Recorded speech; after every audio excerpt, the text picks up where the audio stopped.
230 ಕೋಟಿ 350 ಕೋಟಿ ಅಂತ ಹೇಳ್ತಿದ್ರು. ಪ್ರೂವ್ ದಟ್ ಸ್ಟಫ್ ಇತ್ತ ನಿಮಗೆ ರಾ ಮೆಟೀರಿಯಲ್ಸ್ ಇತ್ತ ಅಷ್ಟು ನಿಮಗೆ ಸಿಕ್ಕಿದೆ. What is the progress in that case?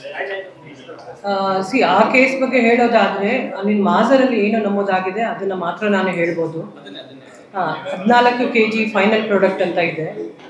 ಮತ್ತೆ ರಾಸಾಯನಿಕ ದ್ರವ್ಯ ಅಂದರೆ ಇಟ್ಸ್ ಲಿಕ್ವಿಡ್, ಅದು 176 ಲೀಟರ್ಸ್ ಅಂತ ಇತ್ತು. ಬಟ್ ಅವರು 176 kg ಅಂತ ತಗೊಂಡಿದ್ದಾರೆ ಅದನ್ನು. ಸೊ ಅದಕ್ಕೂ ಅವರು ಬೆಲೆ ಕಟ್ಟಿದ್ದಾರೆ ಮಾಜರಲ್ಲಿ. It is not a final product, but ಅದಕ್ಕೂ ಸಹ ಅವರು ಏನು ಫೈನಲ್ ಪ್ರಾಡಕ್ಟ್ ಅಂತ ಇರುತ್ತೆ ಅದನ್ನ ಕಟ್ಟಿದ್ದಾರೆ. ಅದು ಅವ್ರಿಗೆ ಕೇಳಬೇಕು, ಅದು ಅವರೇ ಹೇಳ್ಬೇಕು. ಯಾಕಂದ್ರೆ ಅವರು ಮಾಜರಲ್ಲಿ ಅದನ್ನೆಲ್ಲ ನಮೂದನ್ನು ಮಾಡ್ಕೊಂಡು ಹೋಗಿದ್ದಾರೆ. ಅದನ್ನ ಮುಂಬೈ ಪೊಲೀಸರೇ ನಮಗೆ ಆನ್ಸರ್ ಕೊಡಬೇಕು. ಈಗ ನಾವು ಇನ್ನೊಂದು ಕೇಸ್ ರಿಜಿಸ್ಟರ್ ಮಾಡಿದ್ದೀವಿ ಸೇಮ್ ಪ್ಲೇಸಲ್ಲಿ. ಅದರದ್ದು ನಾವು ತನಿಖೆ ಮಾಡ್ತಾ ಇದ್ದೀವಿ. ಇದು ತನಿಖಾ ಹಂತದಲ್ಲಿರೋದ್ರಿಂದ ನಾನು ಈಗಲೇ ಅದನ್ನ ರಿವೀಲ್ ಮಾಡ್ತೀನಿ.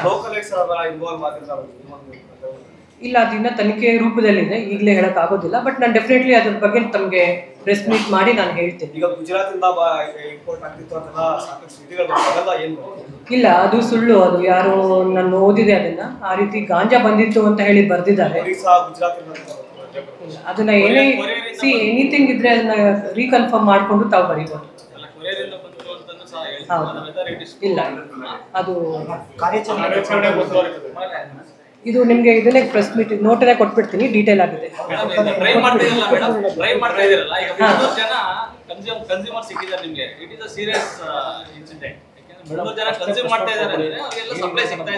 ಅದಕ್ಕೂ 23 ಕೇಸ್ ಮಾಡಿದ್ದೀವಿ. 23 ಪೆಡ್ಲರ್ಸ್ ಏನಿದ್ದಾರೆ ಮಾಡಿಬಿಟ್ಟು ಟೋಟಲ್ ಆಗಿ ನಾವು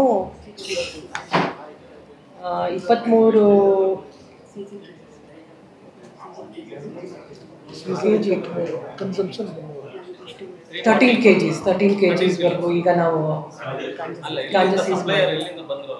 ಲೋಕಲ್ ಅಲ್ಲೇ ನಾವು ಪತ್ತೆ ಮಾಡ್ತಾ ಇದ್ದೀವಿ. ಅದನ್ನ ಲೋಕಲ್ ಎಲ್ಲಿ ತಗೋತಾರೆ ಅಂತ ಹೇಳಿ ಪೆಡ್ಲರ್ಸ್ ಇರ್ತಾರೆ. ಬಟ್ ಭಾರಿ ಪ್ರಮಾಣದ್ದು ಅಂತ ಇಲ್ಲ. ಇಲ್ಲಿ ಲೋಕಲ್ ಅವ್ರು ಏನು ರೆಗ್ಯುಲರ್ ಬೇಸಿಸ್ ಅಲ್ಲಿ ಇದ್ರು ಅವ್ರಿಗೆಲ್ಲರೂ ಮತ್ತು 20 ಜನ NDPS ಅಲ್ಲಿ ಏನು ಭಾಗಿಯಾಗಿದ್ರು ಅವ್ರ ವಿರುದ್ಧ ನಾವು ಎಕ್ಸ್ಟ್ರಿಮೆಂಟ್ ಪ್ರೊಸೀಜರನ್ನು ಕಾರ್ಯಕ್ರಮ. ಯಾವ ವಿಚಾರ? ಯಾವ ಗಾಂಜಾ? ಬ್ಯಾಂಗ್ಳೂರು, ಕೇರಳ, ಒರಿಸ್ಸಾ 3 ಕಡೆಯಿಂದ ಅಂತ ಏನು ನಾವು ಆರೋಪಿ ತಗೊಂಡಿದ್ದೀವಿ. ಅವರು